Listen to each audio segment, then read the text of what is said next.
Bueno, pues buenas tardes a todos y muchas gracias por estar ahí. Bienvenidos a este diálogo científico sobre las matemáticas de la vida. Es una pena que no podamos hacerlo en persona, pero por otro lado, lo que esto nos permite quizás es tener a gente de otros sitios, de otras zonas geográficas, cosa que también es una ventaja, con lo cual, bueno, hay que verle el lado positivo. Y bueno, quizá el próximo sí que se pueden hacer, los próximos se puedan hacer más de forma más presencial o híbrida, por lo menos. Bueno, en cualquier caso me presento. Mi nombre es Jordi García Ojalvo. Soy profesor catedrático de la Universidad Pompeu Fabra. Soy físico de formación. En ese sentido, yo no trabajo, no soy ni matemático ni biólogo, pero bueno, estamos ahí en medio, como ahora comentaremos. Y bueno, os quería comentar un poquito, antes de empezar, la idea de estos diálogos científicos. Entonces, primero de todo, deciros quién organiza la actividad. Esta es una actividad organizada por la cátedra QUAES, que es una iniciativa conjunta de la Fundación QUAES y de la Universidad Pompeu Fabra de Barcelona. Entonces, el objetivo de la cátedra es difundir la ciencia biomédica entre la sociedad en general y en particular asociaciones de pacientes, y sobre todo centrada en diagnóstico por la imagen y genética. Y bueno, dentro de este gran objetivo que tiene la cátedra QUAES, pues hemos decidido organizar un diálogo científico sobre las matemáticas de la vida. Entonces, bueno, antes de presentaros a los invitados, os quería motivar un poquito la idea. No sé, veo que hay una gran cantidad de gente en la audiencia. También reconozco a algunos amigos, a muchos amigos, o sea que es un placer veros a todos aquí. Por cierto, si queréis activar vuestras cámaras en algún momento, sois muy bienvenidos. Os he de informar de que en principio la actividad la grabaremos o la estamos grabando, con lo cual si activáis la cámara a lo mejor saldríais en el vídeo que será publicado en internet en algún momento. Pero en cualquier caso, la idea del diálogo es quizá, si nos vemos, a lo mejor todavía se promueve más la interacción, pero bueno, que no es necesario. Bueno, como decía, veo una gran cantidad de gente. No sé bien cuál es vuestro background, pero sí que es cierto, yo creo que podemos decir que en general para mucha gente las matemáticas parecen algo abstracto y algo lejano de la realidad, ¿no? Y lo vemos como una cosa un poquito lejana a nosotros.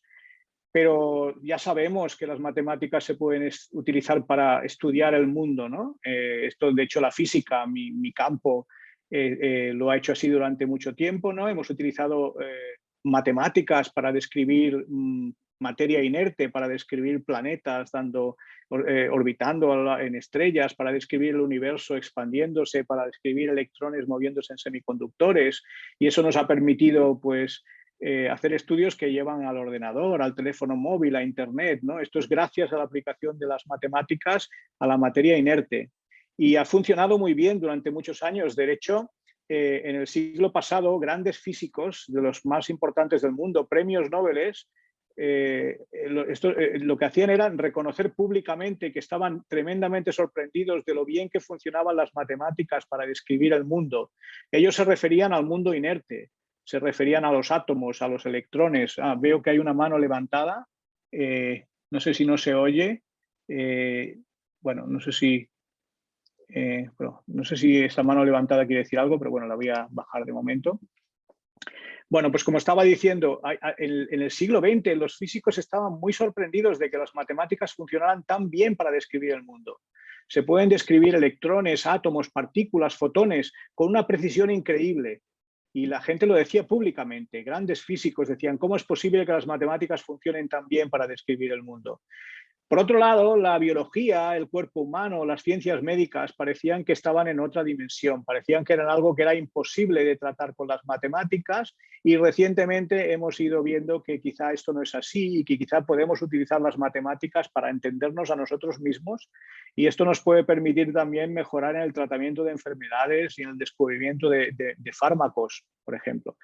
Y en ese sentido, pues hemos decidido organizar este diálogo y para ello tenemos con nosotros a dos invitados que son primeros científicos, no creo que los esté sobrevendiendo, si digo que son primeros científicos a nivel mundial en sus respectivos ámbitos, que os los presento aquí en sendas fotos y ahora los veréis en vivo y en directo.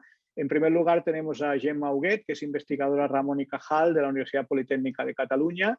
Gemma hizo su tesis en la Universidad Politécnica y luego se fue de investigadora postdoctoral, entre otros sitios ha estado de investigadora postdoctoral, como digo, en la Universidad de Nueva York, en el Centro de Ciencia Neural, creo que se llama, con John Rinchel, que es uno de los matemáticos más importantes trabajando en modelos de neuronas y del cerebro. Y Gemma trabaja pues, en este tipo de cosas. Está aplicando modelos matemáticos a entender nuestro cerebro, a entender las células que forman nuestro cerebro, a entender cómo funciona, cómo pensamos. Esto por un lado. Y luego, en otro ámbito, tenemos a Tomás Alarcón, que los veis aquí a la derecha. Tomás es profesor de investigación y CREA en el Centro de Investigación Matemática, Centro de Recerca Matemática, y él se dedica, bueno, él hizo el postdoc, por ejemplo, en la Universidad de Oxford con Philip Maini, si no recuerdo mal, que es también uno de los pioneros en biología matemática. Y entre otras cosas trabaja, por ejemplo, en modelizar, en intentar entender y describir en un ordenador y utilizando modelos matemáticos cosas como el crecimiento de los tumores y cómo responden los tumores y el cáncer a fármacos. Entonces espero que ellos dos nos vayan a explicar en los próximos minutos un poco lo que hacen y a partir de aquí, como esto es un diálogo, yo me voy a callar y lo que os voy a animar es a hacer todas las preguntas que queráis. La idea sería que durante unos 10 minutitos o así, o 15 como mucho, hablemos un poco, ellos nos expliquen lo que están haciendo y a partir de ahí pues, os animo a preguntar lo que queráis, como un buen diálogo que esto tiene que ser. En cualquier momento podéis levantar la mano, podéis escribir en el chat y os daremos paso. Entonces, yo lo que empezaría pidiéndoles a nuestros invitados, Gemma y Tomás, que describieran qué fenómenos biológicos y biomédicos están estudiando y cómo las matemáticas que ellos aplican se pueden utilizar para entender estos fenómenos. Entonces, si quieres, Gemma, empezar tú, voy a dejar de compartir. Bienvenida, Gemma, muchas gracias de nuevo. Si quieres Muchas empezar gracias. a escribir un poquito.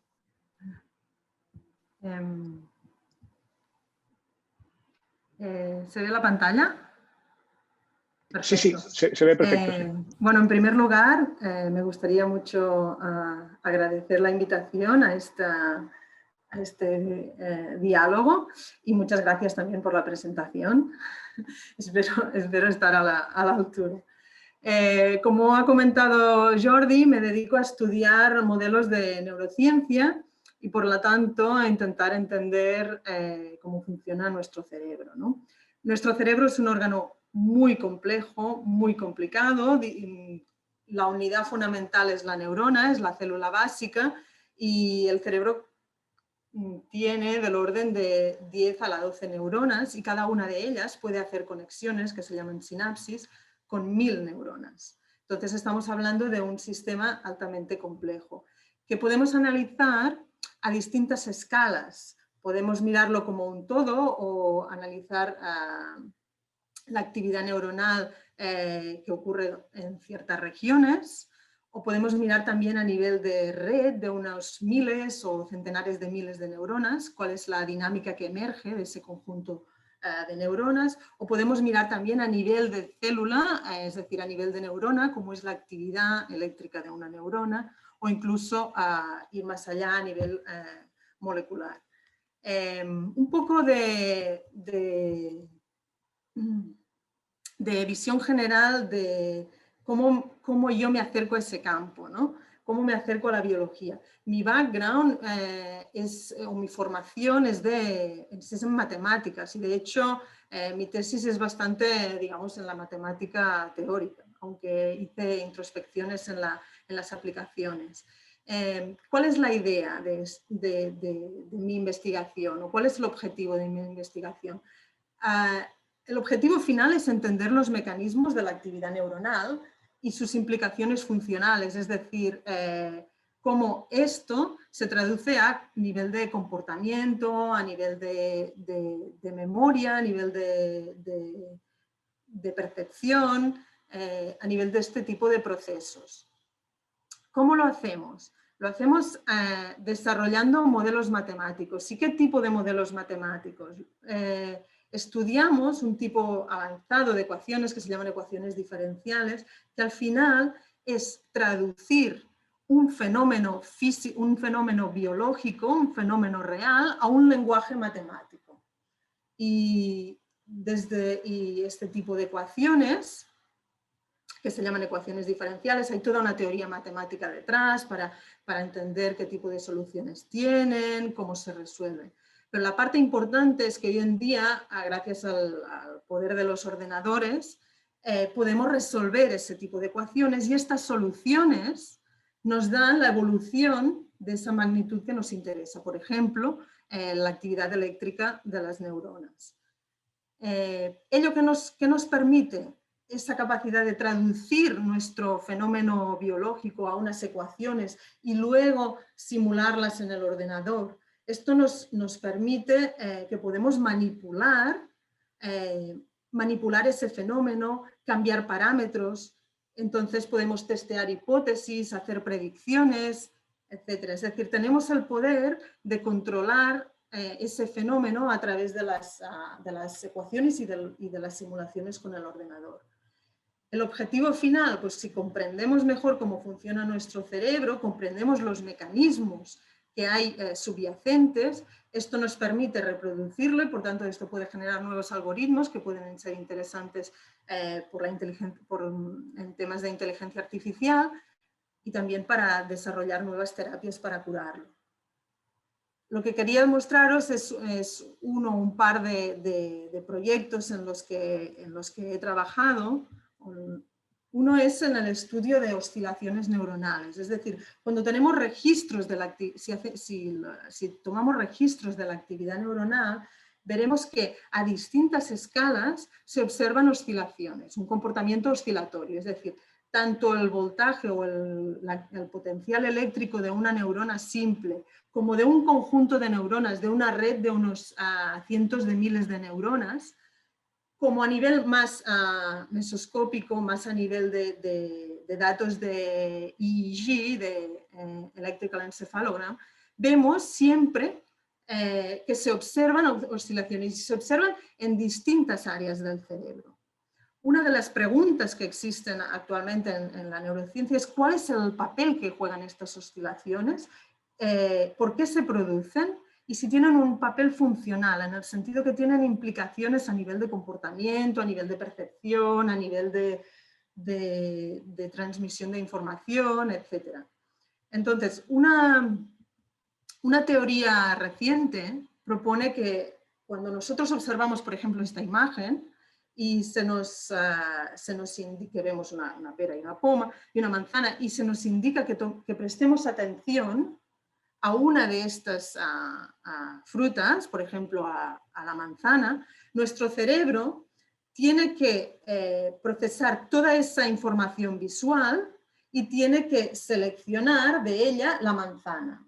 Es decir, nuestras neuronas están recibiendo toda la información de la figura, de la imagen, pero en un estadio superior, digamos, hay una población neuronal que selecciona la información y se centra, por ejemplo, en la que proviene de las neuronas que codifican la manzana, ¿no? Y se cree, esto es una teoría desarrollada por Pascal Fries en 2005 y después revisitada en 2015, que habla de la comunicación a través de la coherencia, que nos dice que estas oscilaciones que observamos podrían tener un papel en la capacidad de seleccionar una señal y en cambio ignorar la otra. Por ejemplo, en ese caso nos han dicho que nos fijemos en la manzana, estas neuronas que están en un estadio superior seleccionan la información proveniente de las neuronas que codifican la manzana y no ignoran la señal de las que viene de la pera en ese caso.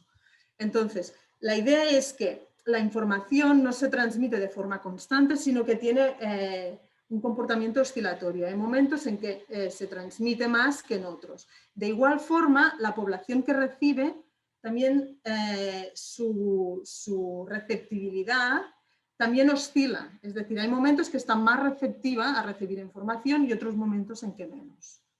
Poner estas oscilaciones en la buena fase para que la señal de entrada llegue cuando la población receptora esté más receptiva y pueda responder, puede tener un papel importante en la transmisión de información. Esta es una teoría desarrollada desarrollada, digamos, a nivel experimental en base a observaciones experimentales, pero que podemos traducir a un lenguaje matemático, porque en matemáticas estamos muy acostumbrados a trabajar con ecuaciones que muestran oscilaciones y estudiar sincronización y ver si esta hipótesis, cuando la traducimos al lenguaje matemático, la podemos observar también en nuestro ordenador, en nuestras simulaciones, también utilizando teorías avanzadas de oscilaciones, y decir en qué casos funciona mejor, en qué casos no, etc.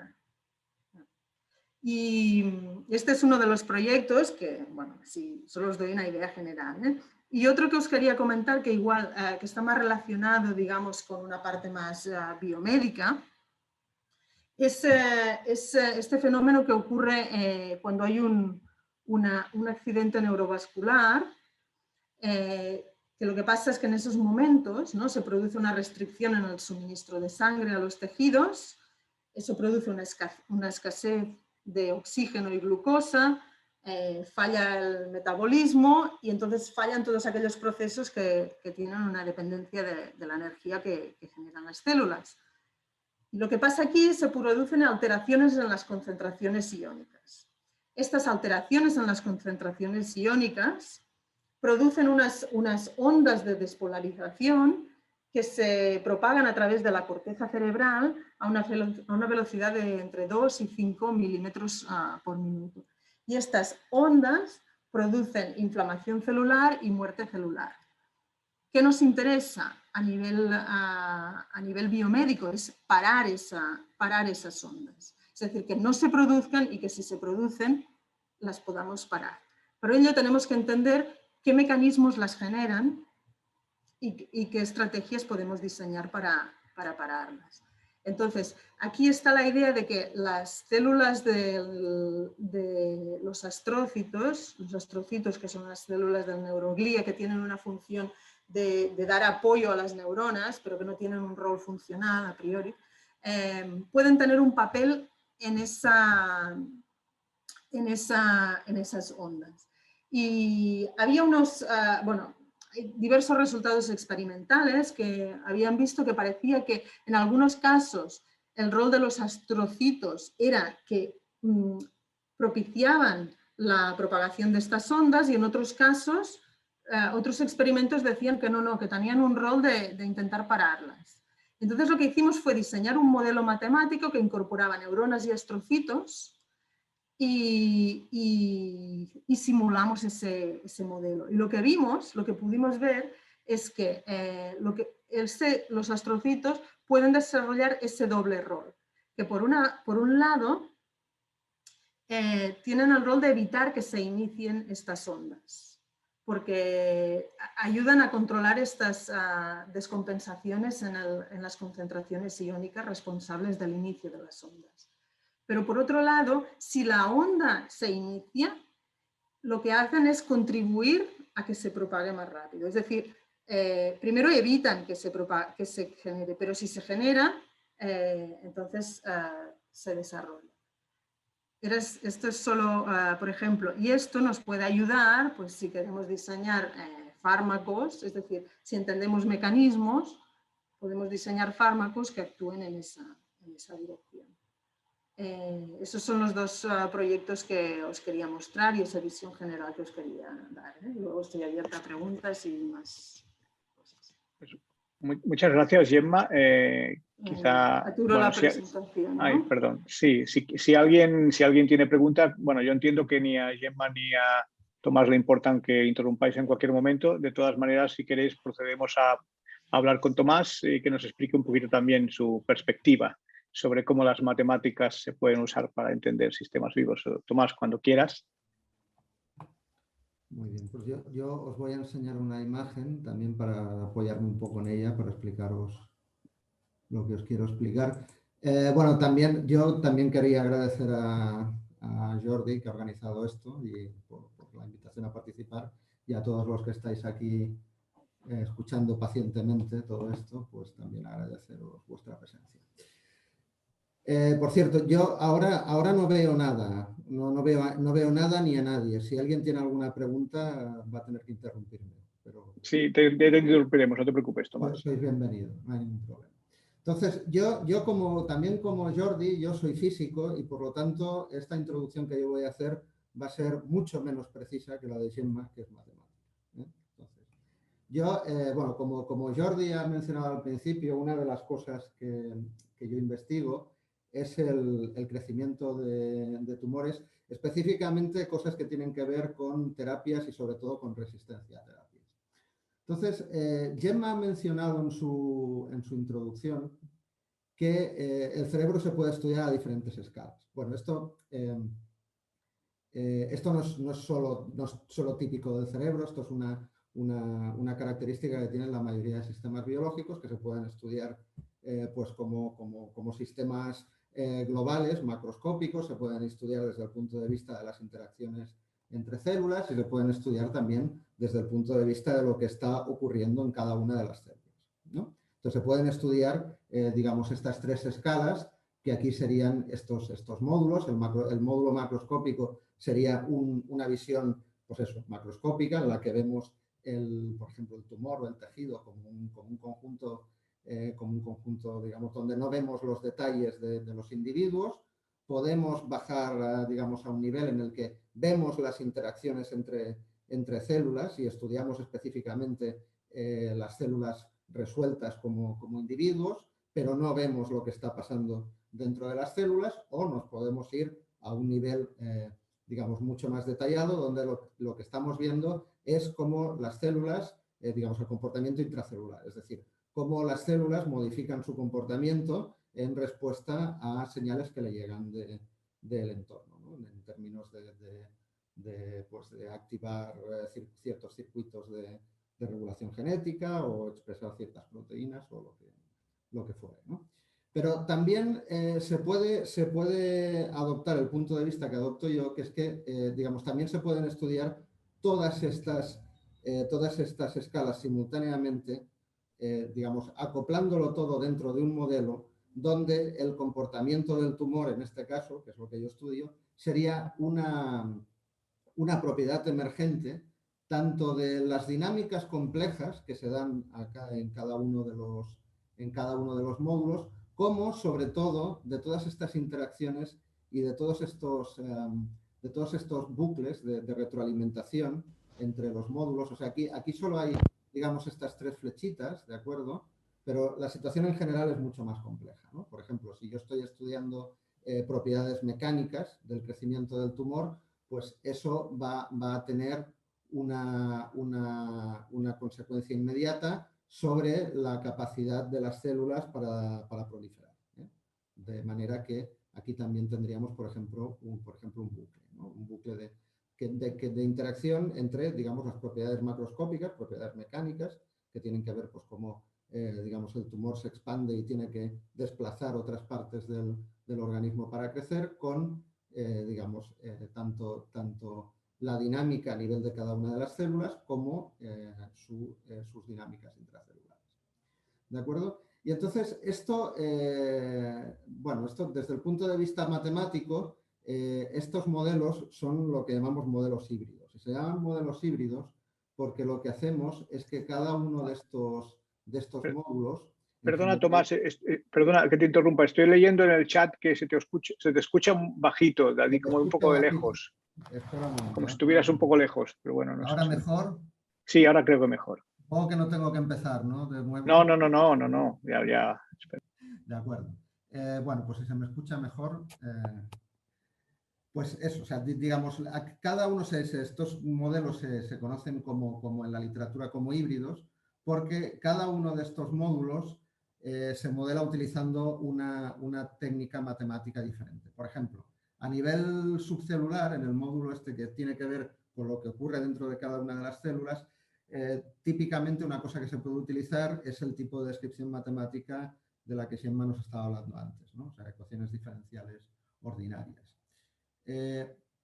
Entonces, estos modelos de ecuaciones diferenciales ordinarias lo que nos dan es, digamos, input, o nos dan información que nosotros utilizamos, por ejemplo, a nivel de un modelo de agentes, por ejemplo, que puede ser un proceso estocástico o puede ser un autómata celular o alguna otra cosa, ¿de acuerdo? De manera que el comportamiento de estos agentes está modificado por la dinámica del módulo subcelular, ¿no?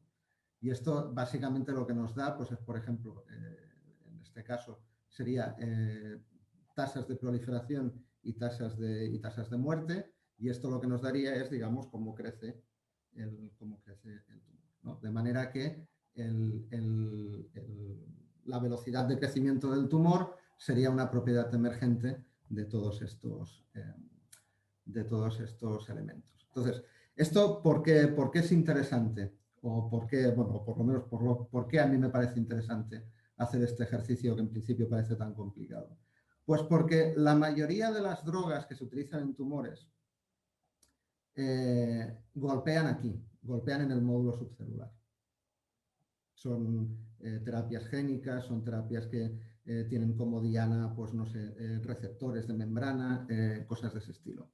Pero en cambio a mí lo que me interesa desde el punto de vista clínico es ver el comportamiento aquí, ¿de acuerdo? Y debido a la existencia de estos bucles de retroalimentación, esto hace que, digamos, no pueda establecer uno una relación lineal entre lo que ocurre aquí y lo que ocurre aquí. Es decir, un fármaco puede ser muy efectivo aquí, pero debido a que hay todos estos bucles de retroalimentación por en medio, esos bucles de retroalimentación típicamente lo que dan es robustez al ritmo al que crece el tumor. De manera que, aunque en un ensayo, digamos, de laboratorio se demuestre que una droga o que un medicamento es muy efectivo a este nivel, a lo mejor al nivel, digamos, de la tasa de crecimiento global del tumor no es tan efectivo. Entonces, lo que nosotros nos dedicamos a hacer, pues es básicamente a estudiar cuáles de estos bucles y cuáles de estas interacciones entre los módulos son críticos para poder traducir digamos, la actuación efectiva de una terapia a este nivel a, digamos, a un nivel más global, que es lo que nos interesa desde el punto de vista clínico. Y bueno, pues esto es básicamente la introducción que quería hacer. No sé si ha quedado claro, si alguien tiene preguntas, por favor. Muy bien. Muchas gracias, Tomás. Bueno, pues podemos pasar ya a dialogar entre todos. Me consta que hay en la audiencia es muy diversa. Conozco a científicos amigos y conozco y hay otro tipo de gente, con lo cual seguro que hay preguntas muy interesantes y ahora tiene todo el mundo la oportunidad de preguntar a Gemma y Tomás lo que se les ocurra. No sé, si queréis, podéis o bien levantar la mano o simplemente activar vuestro micrófono y preguntar. Si no, voy a empezar yo, pero bueno, empiezo yo. Vamos a ver, una pregunta que yo creo que nos podemos estar haciendo todos es, claro, es lo que decía antes, ¿no? Las matemáticas y la biología se ven como algo muy separado. Vosotros, vuestro trabajo os obliga a hablar con científicos de otras disciplinas. Entonces, la primera pregunta es, ¿cómo de fácil es esto? Si esto lo consideráis una dificultad añadida al proceso científico en general, o lo habéis visto en vuestra experiencia después de todos estos años, que es relativamente fácil y los científicos que trabajan en biología o medicina hablan el mismo lenguaje que vosotros. Entonces, no sé, cualquiera de los dos, una pregunta. ¿Empiezo yo? Si quieres, sí, Tomás. A ver, yo en mi experiencia es que eso es una parte complicadísima de hacer trabajo multidisciplinar. Mi experiencia, y es mi experiencia, no quiero decir que esto a todo el mundo le vaya a ir igual, con los médicos me ha sido muy complicado interactuar. Con los biólogos, o sea, la gente que digamos que está haciendo cosas más de ciencia básica, aunque la ciencia básica sea completamente diferente en términos de técnicas y de orientación a lo que yo hago, para mí ahí ha sido mucho más fructífero. Con los médicos ha sido muy complicada la interacción. ¿Es un tema de lenguaje o es un tema de preguntas? No, de las preguntas que se hacen cada uno. Es un tema de intereses. O sea, esto, por ejemplo, no sé, esto yo creo que también se ha visto ahora con el tema de la COVID, ¿no? O sea, los médicos, su trabajo es cuidar del paciente. Y ese es su trabajo y ese es su interés. Y cuando les dices que, bueno, que yo qué sé, que tienen que si pueden probar no sé qué cosa innovadora o innovativa, o hacer una cosa diferente, de una manera diferente a la que lo están haciendo, instalar otro protocolo. Esto ellos no quieren, en general, son muy reacios. Y es normal, porque, en fin, ellos están ahí en primera línea, ¿no? En cambio, con los biólogos digamos, que están más trabajando a nivel de laboratorio, incluso gente que hace investigación translacional, esto es mucho más fácil, porque el interés es la investigación. El interés no es tanto el paciente que yo tengo ahí en la cama, ¿no? En la habitación, sino la investigación. No sé, por lo menos esa ha sido mi experiencia. Con los biólogos cuesta crear un lenguaje común en el que te acabes entendiendo, pero es posible y se acaba consiguiendo. Yo, en mi caso, con los médicos ha sido muy complicado. No sé si habrá algún médico escuchando. Sí, esto sería estupendo, es una oportunidad fantástica, igual en la audiencia algún médico. En el momento, Gemma, a menos que alguien quiera decir algo, Gemma, ¿tú cómo lo ves? Sí, estoy de acuerdo que en los temas interdisciplinares hay un tema de lenguaje, ¿no? De cómo estamos acostumbrados a trabajar desde el punto de vista de las matemáticas, que son conceptos abstractos, modelos perfectos, ¿no? Y luego, por otro lado, la parte de la biología, ¿no? Los experimentos, el hecho de que a veces repites el experimento, no te sale igual. Claro, esa manera de trabajar, esa manera de ver el campo, porque en el fondo son técnicas y métodos distintos, hace que luego cuando tienes que converger vienes con unos sesgos importantes de tu campo, ¿no? Que hay que intentar pulir, ¿no? Quiero decir también que en el campo de la neurociencia contamos con un poco de ventaja, en el sentido que yo creo que es una de las primeras áreas de la biología donde se utilizaron métodos cuantitativos. Y cuando hablo de métodos cuantitativos hablo no solo de matemáticas, porque también que se extienden más allá, hacia la física, las ciencias de la computación, es decir, ese campo amplio de disciplinas. Y yo creo que la neurociencia computacional existe ya como un campo de investigación, con sus propias revistas especializadas, con sus propios congresos, y eso te da una ventaja en el sentido que ya hay toda una historia, ¿no? que yo creo que empieza a los años 70, ¿no? Con pioneros como has mencionado, como John Rinzel, ¿no? Que fue mi mentor, y luego en los 90 explota y hoy en día ya está muy establecido. Y eso es una ventaja espectacular, porque hay ya unos modelos diseñados y luego los laboratorios experimentales. Mira, en el Center for Neural Science, donde estuve haciendo el postdoc, era un centro de investigación en neurociencia con laboratorios experimentales, pero que también tenía claro que había que haber laboratorios computacionales, porque tenían claro que hoy en día ya tiene que haber ese tipo de grupos, ese tipo de técnicas más cuantitativas para entender mejor los problemas que surgen de la biología. Muy bien. Yo creo que esto llegará a nuestro país, o sea, y aquí estamos en ello, y eso llegará. Y está llegando. También es un tema también de objetivos y de preguntas. Por ejemplo, en lo que dice Gemma tiene toda la razón. En el campo de la neurociencia computacional, que es un campo que está establecido desde hace décadas, hay una serie de preguntas que todo el mundo está de acuerdo, que son preguntas importantes y se atacan tanto desde el punto de vista experimental como desde el punto de vista computacional. En otros campos, y yo, bueno, no sé, Jordi, yo creo que tu experiencia habrá sido también similar cuando te metes en, pues no sé, en biología molecular, o sea, hay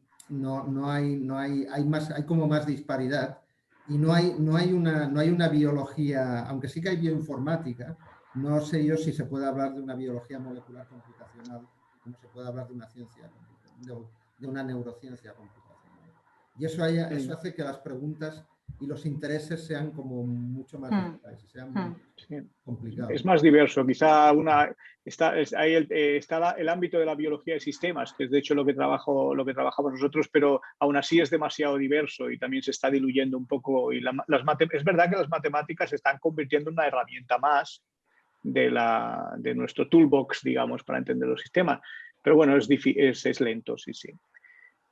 Bueno, tenemos también aquí una pregunta en el chat de Jordi Quintana. Yo no sé si Jordi quieres hacerla tú mismo, la leo yo. Te doy la oportunidad por si quieres. Si no, pues la leo. ¿No? Sí, si quieres. Hola, ¿me oís? Perfecto. Sí, no, tanto. Adelante. La pregunta, sí. Mira, es una pregunta para el Gemma. Digo, cada tipo de análisis que puedes hacer para generar modelos del cerebro, como los que has descrito, necesita unos datos diferentes. ¿Cómo puedes obtenerlos y qué nivel de estandarización o calidad necesitas? Y una pregunta relacionada es que quizá hay otros factores, como las experiencias de cada persona, que influyen también en cómo responde su cerebro y por ello los datos podrían tener mucha variabilidad. ¿Cómo podéis hacer para considerar todo eso en vuestros modelos? Sí, es una muy buena pregunta, porque es lo que comentaba Jordi. La materia inerte se describe muy bien con ecuaciones. La biología tiene mucha variabilidad, o sea, los individuos tienen mucha variabilidad. ¿Cuál es la idea, digamos, de estos modelos? Es intentar encontrar patrones más o menos generales. O sea, no puedes entrar en, digamos, en el caso particular de cada individuo, porque incluso repitiendo un mismo experimento en un laboratorio, a veces los resultados cambian en neurociencia. Tú haces registros neuronales de un individuo haciendo una actividad concreta en un cierto momento, lo repites y te sale distinto. Entonces, es complicado tratar eso. Entonces, se tiende a trabajar en términos medios, digamos, en intentar observar patrones generales. Y para ello, y de hecho las matemáticas necesitan de esto, necesitan de extraer esa clase de patrones generales e intentar encontrar, sobre todo, mecanismos. Después puede haber ruido, puede haber variabilidad, pero intentar entender mecanismos, es decir, esto se produce porque aquí hay un efecto de inhibición de una población sobre la otra. ¿Sabes? Este tipo de relaciones con modelos más o menos simplificados que permitan estudiar eso. Pero sí, es que es uno de los grandes problemas, de las dificultades que entrañan intentar modelizar procesos biológicos. Bueno, supongo que Tomás y Jordi también... Yo en esto, supongo que a lo mejor también, como vengo de la física, tengo una cultura un poco diferente. Yo creo que precisamente por lo que ha dicho Gemma, la heterogeneidad es fundamental para entender los procesos biológicos. Y yo lo que llevo haciendo ya desde hace unos años es intentar de alguna manera cuantificar la heterogeneidad dentro de los modelos y compararla con la heterogeneidad que se ve experimentalmente. Porque yo creo que la heterogeneidad es por ejemplo, en el campo del crecimiento de tumores y sobre todo en temas de resistencia a terapias, es que es el elemento esencial. El elemento esencial es la heterogeneidad en las poblaciones celulares. Y eso es lo que hace que emerjan poblaciones de células que son resistentes a una cierta terapia. O sea, tienes una variedad de células bastante amplia. Entonces, hay una subpoblación que responde bien a la terapia y otra subpoblación que no responde en absoluto a la terapia. Con lo cual, te estás cargando las células que responden bien pero las células que no responden sobreviven y hacen que el tumor crezca de nuevo. Entonces, yo, por lo menos dentro de la investigación en crecimiento de tumores, para mí la heterogeneidad es una cosa que se tiene que incluir en la modelización. En ese sentido tenemos una pregunta... Ay, perdona, Tomás, sigue. No, digo, en forma de ruido o en forma de que haya una distribución de parámetros, en fin. Pero bueno, sí. Te he interrumpido porque de hecho empieza a haber muchas preguntas en el chat, pero hay una que es de alguien que, bueno, el nombre es AJ, que precisamente nos pregunta, bueno, lo puede preguntar él, no sé si, pero si no, la leo yo, que cómo se trataría esa incertidumbre y esa variabilidad estadística, ¿cómo se trata? Entonces, no sé si... Pues mira, es como decía, o sea, puedes introducir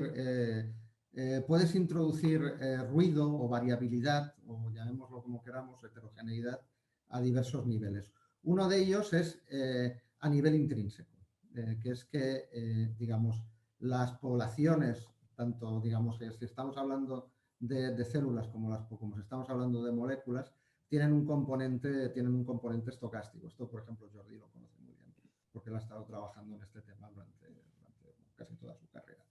Entonces, esa es una posibilidad. Otra posibilidad es que, digamos, todos estos modelos, estas ecuaciones diferenciales o lo que sean, tienen unas cantidades especiales que los llamamos parámetros, que dan cuenta de las tasas a las que ciertas cosas ocurren, ¿no? Por ejemplo, si estamos estudiando una población, pues podemos hablar de la tasa de muerte y la tasa de proliferación.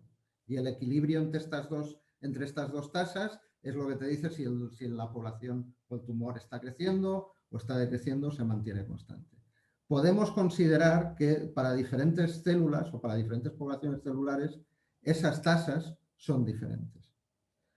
Entonces, bueno, hay que tener una cierta información experimental o de otro tipo que tú introduzcas en el modelo, y entonces cómo introduces estas cantidades. O sea, de alguna manera, en física estadística, yo no sé si hay físicos aquí presentes, es un poco la idea de colectividad, ¿vale? De que tienes, digamos, un comportamiento promedio como el que proponía Gemma, bien definido, pero dentro de ese comportamiento promedio tienes desviaciones. Y lo que haces es, de alguna manera, cuantificar esas desviaciones y eso lo introduces en el modelo. Muy bien, hay bastantes preguntas, esto es fantástico, y alguna mano alzada. Voy un poquito por orden. Resumo un poco porque hay dos preguntas de Albert Vila y de Gustavo Rodríguez que van un poco en la misma dirección, que es un poco la dirección de lo que decía Gemma antes, muy interesante, de encontrar patrones respecto a encontrar mecanismos. Entonces, encontrar patrones es una de las tareas del Machine Learning. Entonces, Albert y Gustavo nos estaban preguntando sobre Machine Learning. Primero, Albert os preguntaba si vosotros utilizáis Machine Learning y qué opinión tenéis de esto.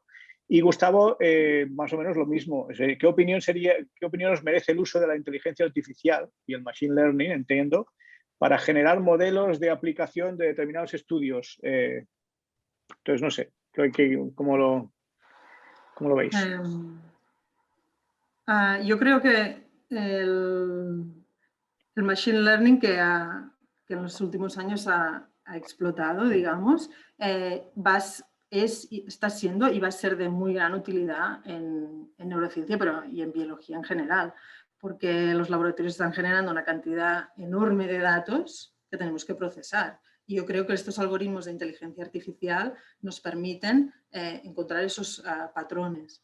Lo que pasa es que, sin ser una experta en ello, porque yo no trabajo en esas técnicas, tenemos aquí el tema de la causalidad, ¿no? Es decir, porque ya sabemos, ¿no?, que correlación no implica causalidad. Entonces, de momento yo creo que el desarrollo de modelos se complementa con las técnicas de análisis de datos y de inteligencia artificial. Estas nos permiten un poco navegar en ese bosque de datos y encontrar patrones, y luego los modelos nos pueden ayudar a entender mecanismos. Pero yo creo que en este momento se complementan. Yo creo que esto en el futuro y esa línea mi predicción es que cada vez será mayor y mayor su aplicación en la neurociencia. Y vamos a ver cómo evoluciona y cómo sigue interaccionando con el desarrollo de modelos. Muy bien, muchas gracias. Siguiendo un poco el orden, tenemos a Eric Farrerons, que había levantado la mano. No sé si quieres hacer alguna pregunta, Eric.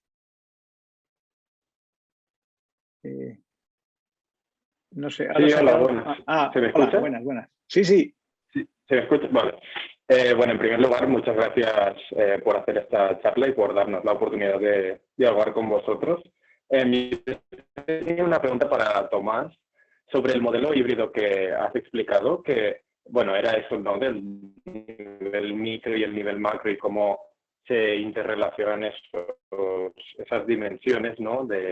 A nivel molecular con el, digamos, con el nivel macro, que sería si el paciente realmente está, bueno, si la terapia es efectiva o no. ¿Cómo se hace para combinar eso en general y de forma matemática, ¿no? Porque al tratarse de dimensiones tan, bueno, tan diferentes, ¿no? Y luego otra pregunta así en general para todos, para Jordi, tú también. Es decir, que las matemáticas sirven muy bien para describir la materia inerte, pero con los seres vivos tenemos más problemas. Y es más difícil. Entonces, mi pregunta sería si creéis que esto tiene un límite.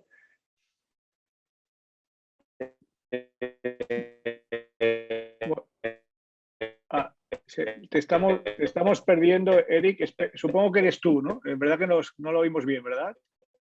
Vale, de todas maneras... Sí, habrá momentos en los que... No, Eric, te estamos... No podremos... es decir, no tendremos herramientas matemáticas para ver. Vale, bueno, yo creo que ya se le entiende, entonces si queréis, bueno, adelante Tomás primero, si quieres, y luego hablamos de los límites. Sí, a ver, respecto a lo que decías, a la pregunta que hacías, hay diversas maneras, de la misma manera que hay diversos marcos matemáticos en los que tratar las diferentes escalas, también hay diferentes maneras de acoplarlas, ¿no? Por ejemplo, bueno, no sé la audiencia si está familiarizada con temas de ecuaciones diferenciales, pero por ejemplo, si mantenemos, si estamos hablando de poblaciones que no están sometidas a ningún tipo de ruido, un marco clásico en el que se pueden formular este tipo de modelos utilizando ecuaciones diferenciales en derivadas parciales, es un tipo de modelos que se llaman modelos estructurados fisiológicamente. ¿Esto qué quiere decir? Pues esto lo que quiere decir es que, digamos, tú divides tu población de células en base a una estructura fisiológica. Esto es una palabra rara para decir que tú lo que haces es contar, por ejemplo, la concentración de ciertas proteínas en cada una de tus células. Y lo que haces es definir una densidad de acuerdo, o sea, cuántas células tienes con una determinada composición de esas células. ¿De acuerdo? Entonces, digamos, dentro de ese marco, tú puedes utilizar ecuaciones clásicas de transporte para describir la dinámica de la población. O sea, básicamente tienes la dinámica intracelular, te da una especie de velocidad de cómo se mueve tu población en el espacio de concentraciones de proteínas, ¿vale? Y entonces, eso, digamos, lo que hace es que cuando tienes que una población satisface unas ciertas condiciones en términos de la cantidad en términos de la proteína, de las proteínas, de los números de proteínas internos que tienen, las células pues empiezan a proliferar, empiezan a morirse, empiezan a moverse. ¿Sí? No, sigue, perdón, ha habido un... No, pues pero digamos, ese es un marco más o menos general, en el que a esto le puedes poner luego otras cuestiones. Pero básicamente el concepto es ese, que digamos, tienes esta dinámica interna a nivel intracelular, y esta dinámica interna te dice cuándo una serie de cosas van a pasar, ¿vale? Por ejemplo, que las células proliferen, o que las células se mueran, o que las células se muevan, o lo que sea, y eso es lo que hace, digamos, esa respuesta tú la implementas a nivel celular, y eso es lo que te da el comportamiento global. Y esto lo puedes formular de muchas maneras, matemáticamente. Lo puedes hacer como autómatas celulares, lo puedes hacer utilizando este marco de los modelos estructurados fisiológicamente, lo puedes hacer utilizando procesos estocásticos, que es lo que hago yo la mayoría de las veces, en fin, de muchas maneras. Dicho de otra manera, que puedes utilizar las matemáticas es como para jugar, en el sentido, para montar el puzzle, digamos, ¿no? Si os parece. La idea sería, yo tengo un puzzle y puedo utilizar las matemáticas para probar a ver si el puzzle se monta bien, ¿eh? Esto, digamos, básicamente lo que haces es de alguna manera utilizar la descripción matemática a cada uno de estos niveles que se corresponde mejor con tu conocimiento, con tus hipótesis que estás haciendo. Y claro, luego el problema es articular todo esto, o sea, el problema matemático, por decirlo de alguna manera, es articular todas estas piezas de Lego de manera que lo que tengas te dé un comportamiento, en fin, razonable. Muy bien. Eric, de hecho, tenía una segunda pregunta que también va en la dirección de una pregunta que tenemos en el chat. Voy a saltar a Gustavo, tiene una pregunta, pero lo voy a saltar un momento porque Jordi Edo hace una pregunta que va en relación con la segunda pregunta de Eric, que son los límites que tienen las matemáticas para describir los sistemas vivos. Esto por un lado lo decía Eric, Jordi también, yo no sé si, bueno, no sé si quieres hablar tú, pero si no lo digo yo aquí. ¿Hasta qué punto es posible describir matemáticamente el cuerpo humano a escala real? ¿Dónde está el límite? Entonces, de alguna manera, quizás una cosa que os podemos preguntar, tanto lo que decía Eric como lo que dice Jordi, ¿dónde está el límite que pueden tener las matemáticas para describir el cuerpo humano o los sistemas vivos? Es una muy buena pregunta y no sé si tiene respuesta, porque esto es un campo que evoluciona y veremos. Pero respecto a esta pregunta de describir a escala real, de hecho hay un proyecto en neurociencia que es el Blue Brain Project, que después se ha reconvertido en el Human Brain Project, porque cuando se recibió financiamiento de la Comisión Europea, que tenía como objetivo inicial reproducir el cerebro de un mamífero con un ordenador. Esa era una colaboración con la empresa IBM y ese era el objetivo, es decir, introducir todos los detalles biológicos de cómo funcionan las neuronas para conseguir que un ordenador reproduzca un cerebro real. Ese proyecto acabó simulando lo que se llama una columna cortical, que es del orden de cientos de miles de neuronas, y creo que allí se paró, porque estamos hablando de una parte muy pequeña, y evolucionó hacia el Human Brain Project, que ahora está más diversificado e intenta estudiar el cerebro, pero con las distintas escalas que tiene, bueno, como a pedacitos, ¿no? Y en distintos aspectos. Pero sí que era una intención, y es un proyecto que nació en 2003, creo, esa idea inicial. Y creo que se quedó parado, porque primero la pregunta era, bueno, ¿se puede hacer? Y dos, y cuando lo hagamos, es decir, ¿qué habremos entendido? ¿Para qué nos va a servir? ¿No? No sé.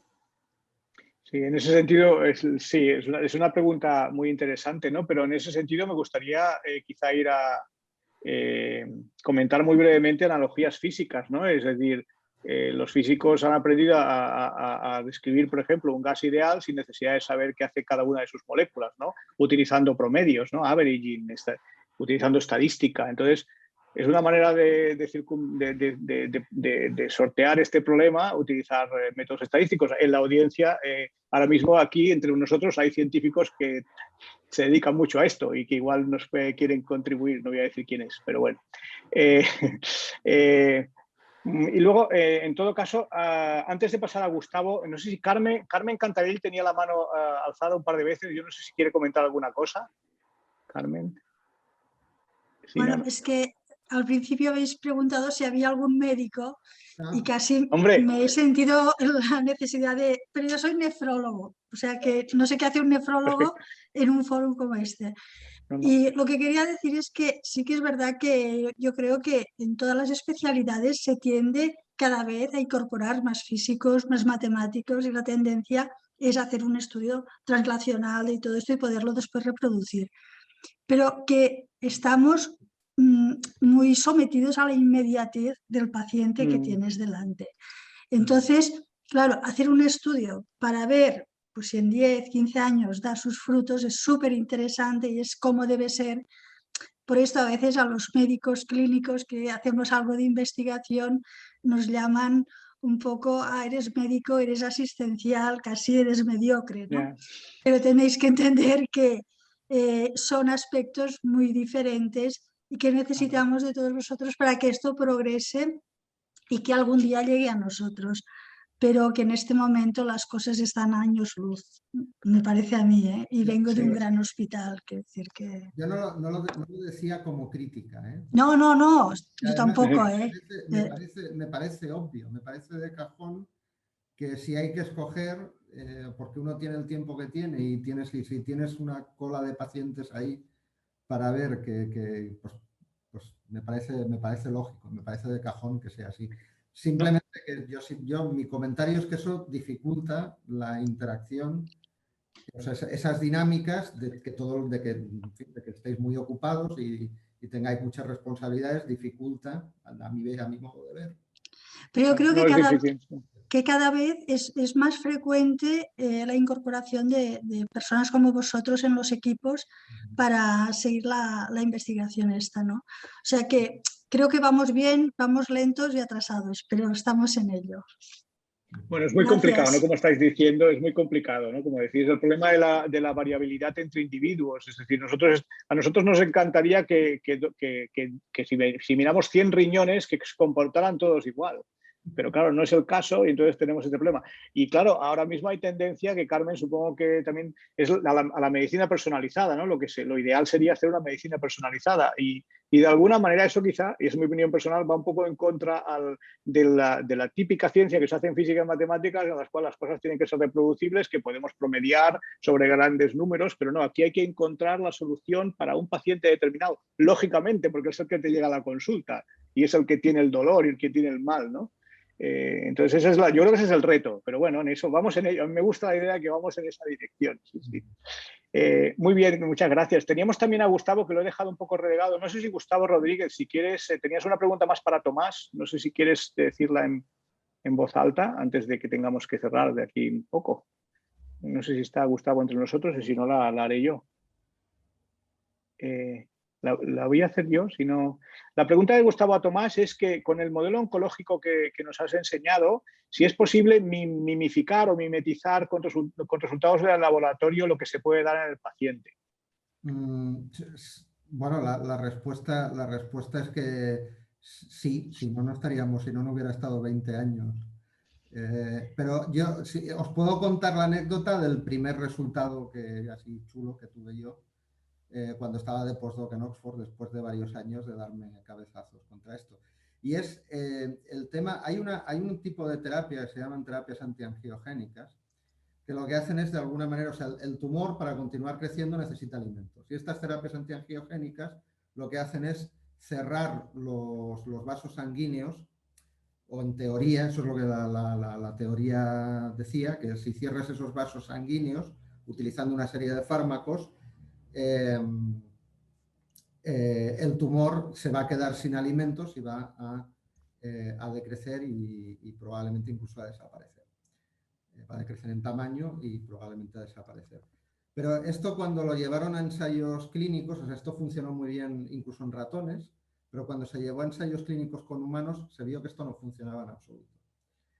Y digamos, nosotros utilizando el modelo dimos una posible explicación a este fenómeno, que luego más o menos pues se ha visto que sí que iban por ahí los tiros. Y es que, digamos, cuando tienes en cuenta cosas que, o sea, las complejidades del flujo sanguíneo, que es el que transporta, tanto las drogas como los alimentos al tumor, lo que pasa es que, digamos, tienes como una especie, la respuesta a la terapia no es lineal, sino que es como una especie de curva de Bell, ¿no? Una especie de gaussiana. O sea, si hay como una especie de región óptima donde donde el tumor realmente se reduce en tamaño. Pero si quitas demasiado, perdón, hay una especie, o sea, si quitas muchos vasos, la terapia es efectiva. Pero hay una, digamos, hay una región en medio donde si no quitas el número suficiente de vasos, lo que haces es que el tumor crezca todavía más rápido. Y esto tiene que ver con una cosa que se llama normalización del flujo sanguíneo. Básicamente lo que haces es, si estás quitando vasos sanguíneos, lo que estás haciendo es restablecer una especie de patrón de circulación sanguínea normal dentro del tumor. Y eso hace que el aporte de alimentos, en lugar de disminuirlo, que es lo que pretende la terapia, pues lo incrementes y el tumor todavía crezca más rápido. Entonces, bueno, pues eso fue un resultado que a mí me produce satisfacción. De hecho, Gustavo tiene un adendum a su pregunta en el chat, que si queréis la leo, no sé. Dice que lo preguntaba, la pregunta de Gustavo es porque podría haberse utilizado para los ensayos con los posibles tratamientos para la COVID, por ejemplo, que se hubiese ido sobre más seguro. ¿Se podrían haber utilizado las matemáticas para ir sobre más seguro en los tratamientos contra la COVID? Sí, bueno, de hecho ha habido grupos de trabajo. Gemma ha estado en uno de estos grupos de trabajo de matemáticos intentando aportar cosas a la COVID. Pero se han hecho cosas más desde el punto de vista epidemiológico, más que desde el punto de vista mecanístico. Esto que pregunta Gustavo se podría hacer, pero esto es un proyecto de investigación muy a largo plazo, porque claro, la biología no es exactamente la misma. La biología por ejemplo, si estás estudiando pues, la inflamación en el pulmón debido al SARS-CoV-2, pues claro, eso digamos es una biología que no es exactamente la que nosotros tenemos puesta en el modelo. La estructura general del modelo sí, porque es una estructura general en la que, digamos, en la figura que os he enseñado yo es para el crecimiento de un tumor, pero podría ser para otro tipo de sistema biológico, pero claro, o sea, la respuesta es sí, pero no hubiera sido una cosa efectiva, ni interesante, ni útil inmediatamente, que es lo que, en fin, sobre todo un año atrás estábamos, ¿no? En tener que dar respuestas más o menos rápidas al asunto. No sé, Mari Carmen, si hemos de acabar ya o podemos seguir. ¿Qué se suele hacer? ¿Cómo hemos quedado? Como queráis. Si queréis hacer alguna última pregunta. Yo no sé si alguien tiene alguna última pregunta. Yo quería preguntar algo a los dos, quizá a Tomás sobre todo, porque Tomás, tú tienes algunos artículos en los cuales me parece que se utiliza, si entiendo bien, utilizáis las matemáticas para, de alguna manera, complementar ensayos clínicos, o quizá, bueno, la idea es esta, ¿no? Me parece que tienes algunos sobre ensayos clínicos sobre terapias anti-envejecimiento y alguno más reciente sobre utilizando también las matemáticas para intentar predecir el efecto de la combinación de medicamentos. Entonces, que va un poco en la dirección de lo que comentabas antes también, ¿no? Lo que estabais comentando hace un momento. Es decir, quizá más que lo que decía Gustavo, de utilizar las matemáticas para ir más rápido con los tratamientos de la COVID, que el sistema inmune es muy complicado, quizá lo que sí que entiendo que se está intentando es, por ejemplo, ir más rápido en los ensayos clínicos y también ahorrar dinero, digamos. O también mirar la interacción entre medicamentos. No sé si puedes comentar algo brevemente y ya lo dejaríamos si no tiene alguien alguna otra pregunta. Esto de las sinergias también, o sea, forma parte un poco de todo el paquete este de entender los mecanismos de resistencia, ¿no? Porque el ver las sinergias, pero sí, ahí los modelos matemáticos realmente yo creo que son muy útiles. Pero bien utilizados, porque lo que nosotros o sea, el claim, no es que nosotros somos capaces de reproducir resultados exactos del laboratorio, pero sí que podemos dar, desde un punto de vista cualitativo, podemos decir, bueno, pues cuando combinas esta cosa que tiene este efecto con esta otra cosa que tiene este efecto, lo que vemos es que el efecto global, o sea, que hay sinergia, que es mucho más eficiente la combinación que... O sea, no estamos dando una información cuantitativa de decir, o por lo menos no estamos todavía al nivel de poder decir, oiga, pues dele usted tantos miligramos de no sé qué fármaco combinado con tantos miligramos de otro, pero sí que podemos ofrecer, digamos, que es lo que hacíamos, creo, en el artículo ese al que tú aludes, que es, digamos, lo que hacemos es ver diferentes terapias y dar una batería de cuáles de las combinaciones son más efectivas. Y eso es una línea de investigación. Del envejecimiento no se ha hablado para nada, pero bueno, es una línea de investigación que también estamos llevando porque, bueno, parece ser que envejecimiento y cáncer es casi lo mismo. No sé si... Muy bien. Sí, o sea, en ese sentido yo creo que ahí las matemáticas sí son útiles. Muy bien, muchas gracias. Yo no sé si alguien más, si me he dejado alguna pregunta de alguien en el chat o alguien se ha quedado con ganas de preguntar algo. Podíamos estar horas porque yo podía continuar preguntando y seguro que vosotros también. Pero bueno, en algún momento hay que acabar y podemos dejar la conversación abierta. Tenéis nuestras informaciones, tanto de Gemma como Tomás, como de mí, de la cátedra Aquaes. Y cualquier cosa, pues no sé, si nadie tiene nada más que decir, pues ya sabéis dónde estamos. Y la idea, a ver si podemos acabar colaborando, como dice Carmen, ¿no? Para ir avanzando poquito a poco. Esta sería la idea. Muy bien.